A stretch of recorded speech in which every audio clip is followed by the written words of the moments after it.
बहनों को रोड के ऊपर घसीटा, वो चीज किया, वो आए मेरे इन दिमाग में नक्श है, क्योंकि मैं उधर मौजूद था। जिस तरीके से आपने शौकत खान की बेटियों को घसीटा रोड के ऊपर, याद रखा जाएगा, बदला लेंगे, तू समेट लेंगे।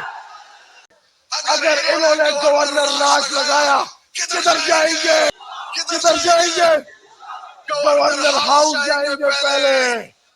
अगर इन्होंने गवर्नर राज लगाया तो ना इनका गवर्नर रहेगा और ना इनका राज रहेगा, वरना वो हो जाएगा जो कभी आपने ख्वाब में भी नहीं देखा होगा।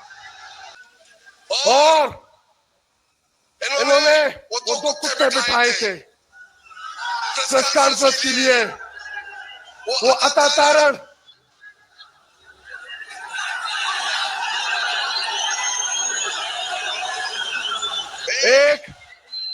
एक अता तारण और दूसरा ख्वाजा आसिफ। बेगैरतों, बेदलीलों, हारे हुए लोगों, ख्वाजा आसिफ 5वें नंबर का हारा हुआ बंदा, आपने उसको डिफेंस मिनिस्टर बनाया है। वो मुल्क के लिए रिस्क नहीं है। जो पाकिस्तान की इंश्योरेंस है उसका नाम इमरान खान है, जिसने सिंध, बलोचिस्तान, खैबर पख्तूनख्वा, पंजाब को इकट्ठा रखा हुआ है। उस लीडर का नाम इमरान खान है, वो इंश्योरेंस है इस मुल्क का। प्रेस कॉन्फ्रेंस के बाद अनाउंस हुआ, बल्कि ये एक रूटीन का जलसा था, लेकिन मैं DGICR साहब, DGICR साहब, मैं आपका शुक्रिया अदा करता हूं कि आपकी प्रेस कॉन्फ्रेंस ने हमारे जलसे को 4 साल लगा दिए। पूछते हैं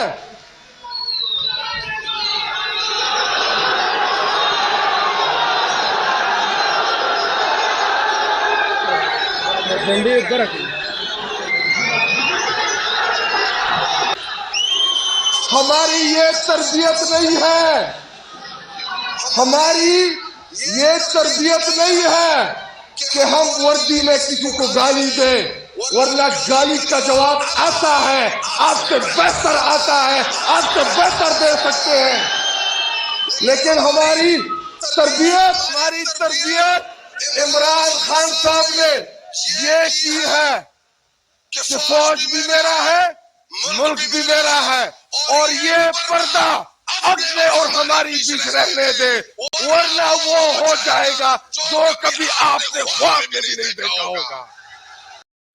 नाज़रीन इकराम, मुकम्मल वीडियो आपको कुछ देर के बाद दिखाता हूं। उससे पहले आपको बताता चलूं कि पेशावर जलसे में आज शाहिद खट्टक ने ऐसी तकरीर की कि मुखालिफिन के 14 तबक रोशन करके रख दिए। उन्होंने नाज़रीन इकराम वाज़ेह तौर पर वार्निंग दे दी कि अगर किसी ने गवर्नर राज लगाने की कोशिश की तो हाँ, वो अपना शौक़ आज ही पूरा कर ले और फिर हम आपको बताएंगे कि गवर्नर राज कैसे लगाया जाता है। उन्होंने कहा कि अगर आपने ऐसा करने की कोशिश की तो ना गवर्नर हाउस रहेगा और ना ही आपका राज रहेगा। इसके अलावा नाज़रीन इकराम, उन्होंने कहा कि हमारे लीडर ने हमारी तरबियत ऐसी की है कि हम किसी को गाली का जवाब गाली से नहीं देते। उन्होंने नाज़रीन इकराम मज़ीद क्या कुछ कहा आप सुनिए और उसके बाद मज़ीद बात करते हैं।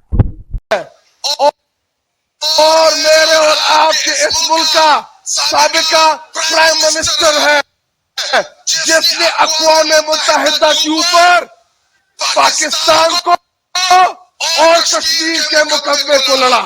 मेरा वो लीडर, उसका नाम इमरान अहमद खान नियाज़ी है, जिसने इस्लामोफोबिया के खिलाफ पूरी दुनिया में कैंपेन चलाई। अगर आप उसको नहीं जानते तो अपने नॉलेज में थोड़ा सा इजाफा कर लेते। फिर आप ये सवाल ना पूछते। हम नहीं चाहते कि हम इदारों के साथ लड़े, लेकिन हम आपसे भी यही तवक्को रखते हैं। देखिए, वर्दी में जो फौजी है वो मेरे कायद से मोहब्बत करता है। क्यों? क्योंकि मैं खुद एक फौजी का बेटा हूँ। मेरे वालिद साहब फौज के रिटायर्ड हैं, लेकिन मैं उतना प्यार इमरान खान की भी करता हूँ क्योंकि वो इस कौम का लीडर है। इमरान खान साहब मेरे और आपके इंतजार में बैठा है। वो बार बार जेल में मोहन देख रहा है कि मेरी कौम आएगी मेरे लिए, मेरी कौम मेरे साथ खड़ी होगी। तो मैं आपसे पूछता हूँ कि आप अपने पति में खड़े हैं, खड़े हो, खड़े रहोगे जब नहीं कि बहनों को रोड के ऊपर गश्ता वो सिस्कियां वो आए मेरे इन दिमाग में नक्शे, क्योंकि मैं उधर मौजूद था। जिस तरीके से आपने शौकत खान की बेटियों को घसीटा रोड के ऊपर, याद रखा जाएगा, बदला लेंगे, सूद समेत लेंगे। आप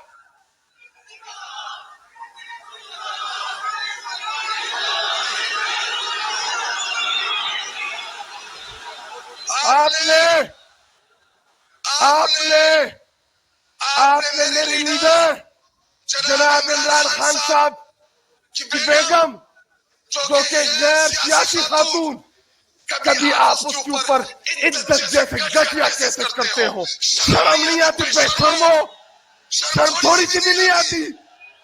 और अब उसको आपने कैदी तन्हाई में बंद किया हुआ है। एक खातून से इतना डरते हो जिसका सियासत से कोई लेना देना नहीं है। आपने बुशरा बीबी को एक चक्की में बंद किया हुआ है। लानत बेटे हैं हम आपके ऊपर, बेशरम हो। और इन्होंने बिठाए थे प्रेस कॉन्फ्रेंस के लिए, वो अता तारण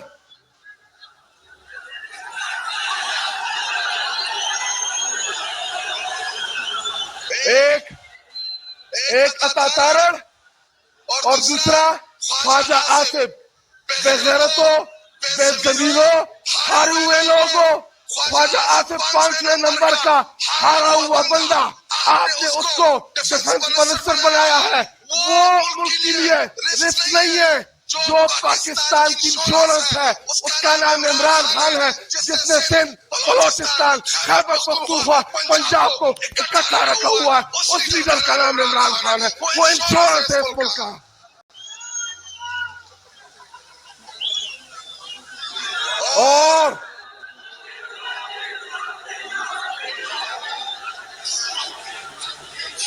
और आपको क्या लगता है कि आप हमें गवर्नर राज से डरा लेंगे? हिम्मत पकड़ो, हिम्मत। कल लगाना है, आज लगाओ। मैदान भी हाजिर, रोड भी हाजिर, सुबह भी हाजिर। अगर आप लोगों ने हमारी इलेक्टेड हुकूमत को गिराने की कोशिश की, आप लोगों की इन से इन बचा देंगे। ऐसा आप लोगों को जब से सुहेल अफरीदी चीफ मिनिस्टर बना है, आपको एक कबायली नहीं हजम हो रहा। आप इस मुल्क के ऊपर 75 साल काबिज रहे, एक कबायली नौजवान सुहेल अफरीदी आपसे हजम नहीं हो रहा। और मैं आखिर में आप सबसे एक वादा लेने आया हूँ, और आपने मेरे साथ वादा लेना है। और रही बात डी चौक की, आप लोगों का शौक जरूर पूरा होगा, टेंशन ना लें आप लोग। डी चौक किसी के बाप की जागीर नहीं है। जब हम जाना चाहेंगे इंशाल्लाह डी चौक जाएंगे। आप लोग फिक्र ना करें, आपकी क़यादत आप में से है, आपकी क़यादत आपकी तरह है। हम कोई हाथ नहीं है, हम इस पार्टी के कारकुनान हैं। और मैं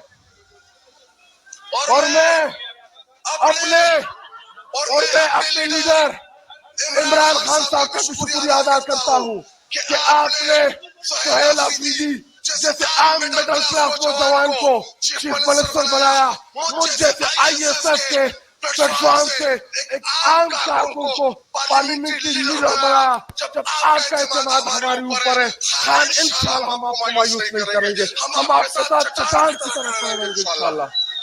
और आखिर में मुझे यह बताएं, अगर इन्होंने गवर्नर राज लगाया, किधर जाएंगे? किधर जाएंगे? किधर जाएंगे? किधर जाएंगे? किधर जाएंगे?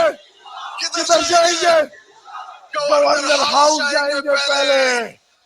अगर इन्होंने तो ना इनका गवर्नर रहेगा और ना इनका राज रहेगा।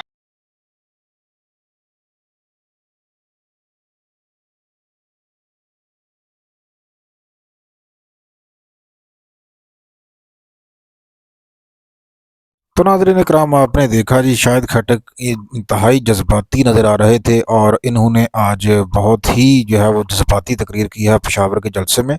और उन्होंने जो अहम तरीन बात की है, उन्होंने कहा है कि अगर आप लोगों ने हमारी इलेक्टेड गवर्नमेंट को ख़त्म करने की कोशिश की और गवर्नर राज लगाने की कोशिश की तो हम आपकी ईंट से ईंट बजा कर रख देंगे।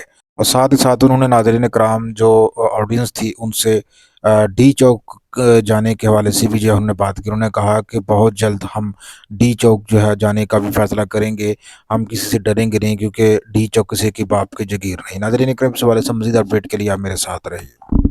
लो भाई लोगों, पाकिस्तान, चीन और बांग्लादेश ने फैसला कर लिया है कि अब जनूबी एशिया में भारत की मजीद चुदराहट कबूल नहीं की जाएगी। अब भारत के हाथों मजीद ब्लैकमेल नहीं हुआ जाएगा और सार्क के मुतबादल के तौर पर एक नया ब्लॉक बनाने का हतमी फैसला कर लिया गया है जनाब पाकिस्तान, चीन और बांग्लादेश की जानब से। नाज़रीन इकराम, ये प्रपोजल दिया है पाकिस्तान ने, जिसको बांग्लादेश और चीन ने फौरी तौर पर एक्सेप्ट कर लिया है और अब इस प्रपोजल को मजीद एक्सपेंड किया जाएगा और दीगर ममालिक को भेजा जाएगा इनविटेशन, हिंदुस्तान को बाईपास किया जाएगा। आपको पता है कि जो सार्क है इसको हिंदुस्तान ने यरगमाल बना रखा है। जब दिल करता है वो इसमें शिरकत करता है, जब दिल करता है इसमें शिरकत करने से इनकार कर देता है। इसके बाद सार्क जो है वो अपना जो असली मकसद है वो खो चुका है। यूं कह लीजिए कि हिंदुस्तान ने इसको खोखला कर दिया है। तो नाज़रीन कराम, सार्क को रिप्लेस करने के लिए पाकिस्तान, चीन और बांग्लादेश ने एक नया ब्लॉक बनाने की तैयारी शुरू कर दी है। ये जो तैयारी है ये हतमी मराहल में जो है वो दाल हो चुकी है और अब इस ब्लॉक में पाकिस्तान और चीन और बांग्लादेश के अलावा दीगर ममालिक को जो है वो इनविटेशन भेजा जा रहा है, जिसमें भूटान, नेपाल, श्रीलंका, मालदीव जैसे ममालिक को जो है इस ब्लॉक में शामिल किया जाएगा। जबकि अफगानिस्तान को भी चीन जो है वो शामिल करने में इंटरेस्टेड है। पाकिस्तान तो है अफगानिस्तान को इजाज़त नहीं देगा, लेकिन चीन जो है वो पाकिस्तान को ये कहेगा कि अफगानिस्तान को बीच में भैया शामिल कर लीजिए, अफगानिस्तान जो है वो हमारी बात मानेगा। तो असल बात तो ये है कि इसमें हिंदुस्तान को जो है वो बाईपास किया जाएगा, क्योंकि हिंदुस्तान ने सार्क जो बनाई गई थी उसको ख़त्म ही कर दिया है। आपको बताते चलें कि सार्क जो है इसको 1985 में बांग्लादेश के दारकूमत ढाका में बनाया गया था और 7 फाउंडिंग मेंबर थे इसके इब्तदाई तौर पे, जिसमें पाकिस्तान, भारत, बांग्लादेश के अलावा नेपाल, भूटान, श्रीलंका, मालदीव जैसे देश जो है वो शामिल हैं। तो 2007 में अफगानिस्तान को भी शामिल किया गया था और अब कुल मिला के इसके 8 मेंबर हैं। वैसे तो इसका जो आइन है, इसका जो एजेंडा है सार का, उसके मुताबिक हर 2 साल के बाद इसका इजलास होना लाजमी है। लेकिन जो इसका गुज़िश्ता इजलास है नाज़रीन इकराम, वो आज से तकरीबन 11 साल पहले हुआ था, यानी कि 2014 में इसका आखिरी सेशन हुआ था नेपाल के दारकूमत काठमांडू में। उसके बाद 2016 में ये पाकिस्तान में होने वाला था, लेकिन हिंदुस्तान ने ये कहकर इस सार्क के अहम तरीन इजलास में पाकिस्तान आने से इनकार कर दिया था। कहा था कि भैया पाकिस्तान जो है वो भारत में गड़बड़ी फैलाता है। उसी बुनियाद पर हिंदुस्तान ने इसमें शिरकत नहीं की। 2014 के बाद से ही इसका कोई इजलास नहीं हो सका और उसकी एक वजह सिर्फ और सिर्फ हिंदुस्तान है।